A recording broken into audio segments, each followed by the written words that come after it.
This video is about the navigation rules when you enter and when you exit in a harbor. So when you go in and when you go out, based on the European system. So that means starboard is green, port is red when you go into the marina, into the harbor, into the city.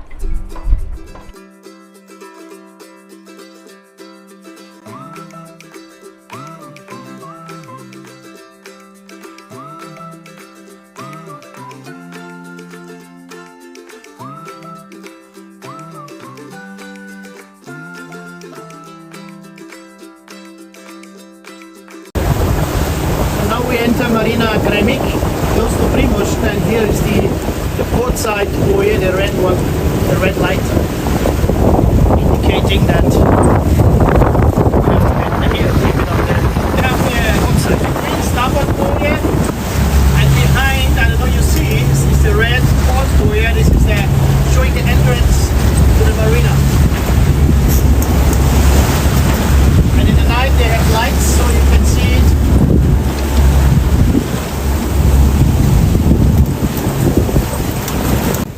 Yeah.